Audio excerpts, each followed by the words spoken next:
전능하사 천지를 만드신 하나님 아버지를 내가 믿사오며 그 외아들 우리 주 예수 그리스도를 믿사오니 이는 성령으로 잉태하사 동정녀 마리아에게 나시고 본디오 빌라도에게 고난을 받으사 십자가에 못 박혀 죽으시고 장사한 지 사흘 만에 죽은 자 가운데서 다시 살아나시며 하늘에 오르사 전능하신 하나님 우편에 앉아 계시다가 저리로서 산자와 죽은 자를 심판하러 오시리라. 성령을 믿사오며 거룩한 공예와 성도가 서로 교통하는 것과 죄를 사하여 주시는 것과 몸이 다시 사는 것과 영원히 사는 것을 믿사옵나이다. 아멘.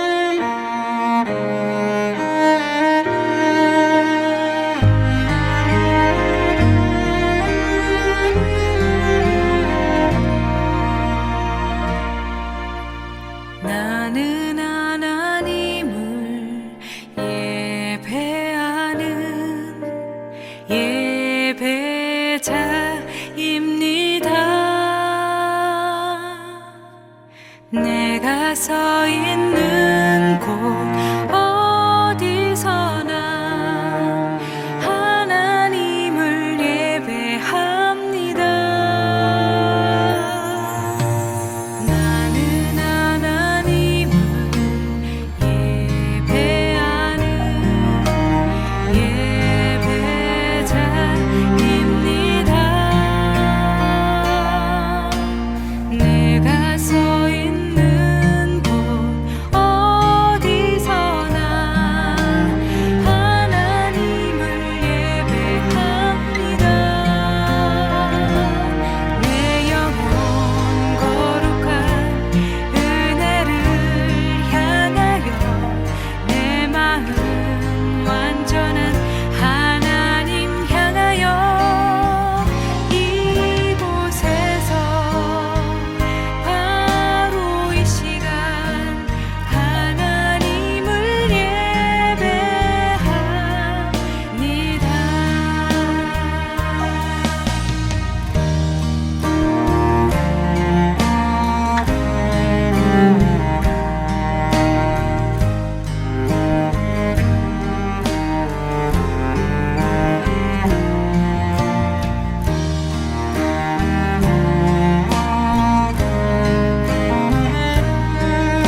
이 자기 아내와 동침하니 아내가 임신하여 에녹을 낳았다. 그때 가인은 도시를 세우고 그 도시를 자기 아들의 이름을 따서 에녹이라고 하였다. 에녹은 이랏을 낳고 이랏은 무후야엘을 낳고 무후야엘은 무드사엘을 낳고 무드사엘은 라멕을 낳았다. 라멕은 두 아내와 함께 살았다.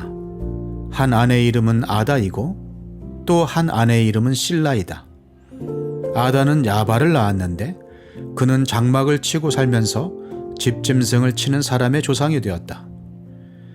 그의 아우의 이름은 유발인데 유발은 수금을 타고 퉁소를 부는 모든 사람의 조상이 되었다. 또한 실라는 두발가인이라는 아이를 낳았다. 그는 굴이나 쇠를 가지고 온갖 기구를 만드는 사람이다. 두발가인에게는 나아마라고 하는 누이가 있었다. 라멕이 자기 아내들에게 말하였다. 아다와 실라는 내 말을 들어라. 라멕의 아내들은 내가 말할 때 귀를 기울여라. 나에게 상처를 입힌 남자를 내가 죽였다. 나를 상하게 한 젊은 남자를 내가 죽였다. 가인을 해친 벌이 7갑절이면 라멕을 해치는 벌은 77갑절이다. 아담이 다시 자기 아내와 동침하였다. 마침내 그의 아내가 아들을 낳고 말하였다. 하나님이 가인에게 죽은 아벨 대신에 다른 씨를 나에게 허락하셨구나. 그의 아내는 아이의 이름을 셋이라고 하였다. 셋도 아들을 낳고 아이의 이름을 에노스라고 하였다. 그때에 비로소 사람들이 주님의 이름을 불러 예배하기 시작하였다.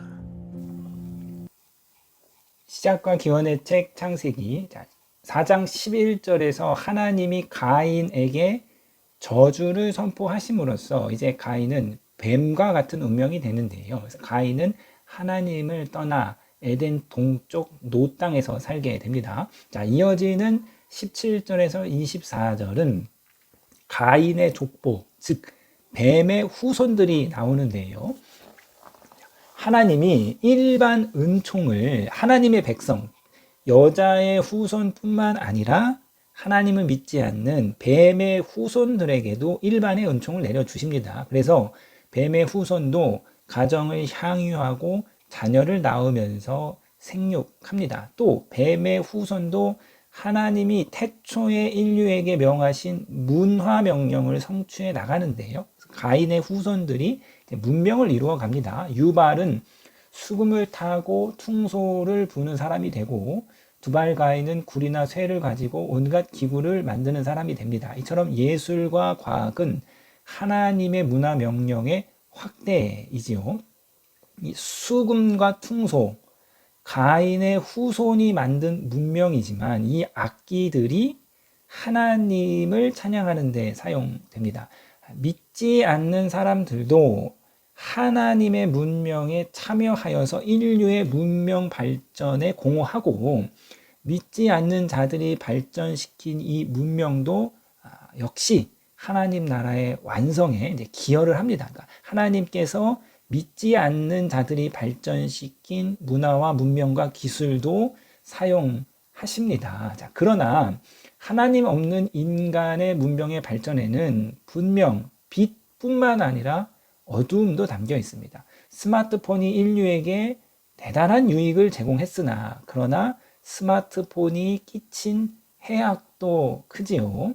자, 자본주의가 인류에게 전에 없는 부를 안겨주었지만 동시에 이 자본주의가 무한 경쟁을 부추기고 부의 양극화를 극대화시켰습니다. 이처럼 인간이 발전시킨 문명에는 항상 빛과 어둠이 존재합니다. 긍정적인 면과 부정적인 면이 함께 존재하는 것이죠. 자, 인간이 만든 이 문명의 집합체가 도시입니다.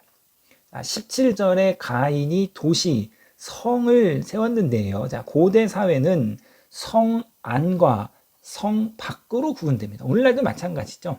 도시와 도시 밖으로 구분돼요. 서울 사는 분 제가 만나서 이렇게 얘기해 보면, 야, 뭐 해서 좀 이렇게 경기도로 나오고 이러면 좀 여유 있잖아. 이러면요. 서울 떠나서 살면 막 엄청 막 큰일 나는 것처럼 그렇게 생각을 한단 말이에요. 성 안과 선 밖이 구분이 되죠. 자, 성은 인류의 문명이 집약된 곳으로서 성벽을 통해서 보호를 받고 성 안에서 문명의 유익과 편리함을 누릴 수 있고요. 성은 인구의 밀도가 높기 때문에 경제 활동에 유리하고 그를 통해서 부가 창출되는 곳입니다. 이처럼 성은 인간 스스로가 만든 안전과 문명과 부가 있는 곳입니다. 성은 인간이 만든 에덴 동산, 인간이 만든 유토피아이지요. 그래서 인간은 성을 세우고 그곳에 자기 이름을 붙이는데요. 자, 17절 보니까 가인이 자기 아내와 동참하니 아내가 임신하여 에녹을 낳았다. 그때 가인은 도시, 즉 성을 세우고 그 도시를 자기 아들의 이름을 따서 에녹이라 하였다. 자, 인간은 성을 세우고 그곳에 자기의 이름을 붙입니다. 가인이 성을 세우고 아들의 이름 에녹을 붙였어요.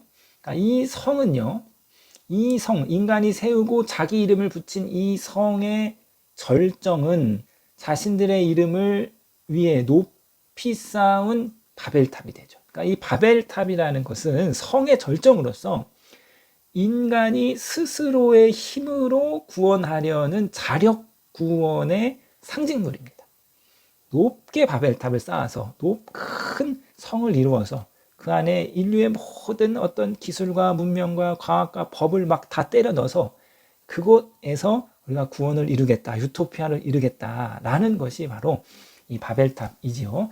그러나 인간이 세운 성은, 인간이 발전시킨 문명은 결코 인류를 구원하지 못했습니다. 바벨탑이 무너졌던 것처럼 20세기 초반에 과학과 문명이 급진적으로 발달하면서 인류 안에 낙관론이 팽배했습니다. 인류가 스스로 유토피아를 만들 수 있을 것이라 굳게 믿었죠. 그러나 이러한 희망이 두 번의 세계대전으로 완전히 다 무너졌습니다.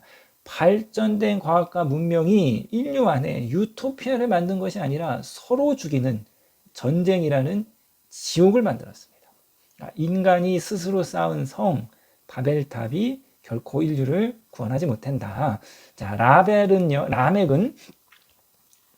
두 아내와 결혼을 했습니다. 그 가인의 후손인, 뱀의 후손인 라멕은 두 아내와 결혼을 했어요. 오늘 본문을 보니까.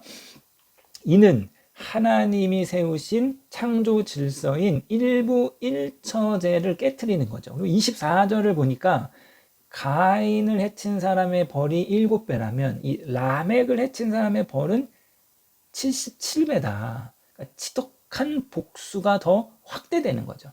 이것을 통해서 이 17절부터 24절에 이 가인의 후손, 뱀의 후손들의 이 내용을 통해서 죄가 점진적으로 악화되는 것을 볼 수 있습니다. 죄가 세대를 더할수록 죄가 확장되고 심화되는 거죠. 이처럼 뱀의 후손들을 통해서 창조 세계의 죄의 질서가, 죄가 확장되고 있는데, 자, 그 속에서 하나님께서는 여자의 후손을 이어가시는데요. 자, 25절, 26절에서 하나님께서 하와에게 아벨을 대신해서 다른 셋을 주셔서 그를 통해서 여자의 후손을 이어갑니다.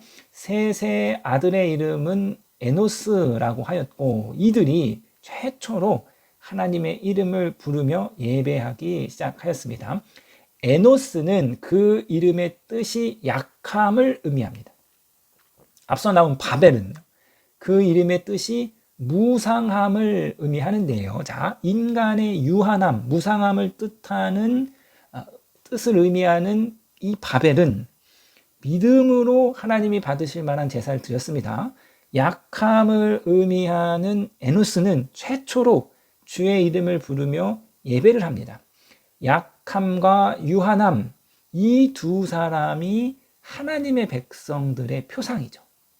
하나님의 백성은 스스로 약해질 때 하나님을 전적으로 의지하고 자신의 약함 속에서 하나님의 강함을 발견하고 의지하게 됩니다. 성 안과 성 밖으로 공간이 구분되는데 성 밖은 성벽의 보호를 전혀 받을 수 없는 위험에 노출된 곳이고 문명의 이기를 누릴 수 없는 곳이고 부가 없는 곳입니다. 자, 재밌는 것은요. 창세기에서 하나님의 백성은 언제나 성 밖에 존재합니다. 아브라함, 이삭, 야곱 다 목자였잖아요. 그래서 성 밖에 존재해요. 그래서 후에 야곱의 딸 디나가 성 사람이 궁금한 거예요. 화려한 불꽃이 있는 그 성의 여자들이 궁금한 거예요. 그래서 야곱의 딸 디나가 성 안으로 들어가서 성 사람을 구경하다가 세겜 사람들에게 욕보임을 당합니다. 창세기에서 하나님의 백성은 언제나 성 밖에 거하는데요. 자, 하나님의 백성은 하나님을 의지하고 하나님의 도움으로 살아가는 존재입니다. 성도는 하나님이 성벽이 되어주시는 거죠. 그래서 하나님을 성벽으로 의지하며 살아가는 존재가 성도입니다. 자, 오늘 우리 가운데 주신 말씀 우리가 묵상하시면서 이 새벽에 하나님 앞으로 나아가시는 저 여러분 되시기를 주님의 이름으로 부탁드리겠습니다.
하늘에 계신 우리 아버지여, 이름이 거룩히 여김을 받으시오며 나라에 임하옵시며 뜻이 하늘에서 이룬 것 같이 땅에서도 이루어지이다. 오늘날 우리에게 일용할 양식을 주옵시고 우리가 우리에게 죄 지은 자를 사하여 준 것 같이 우리 죄를 사하여 주옵시고 우리를 시험에 들게 하지 마옵시고 다만 악에서 구하옵소서. 대개 나라와 권세와 영광이 아버지께 영원히 있사옵나이다. 아멘.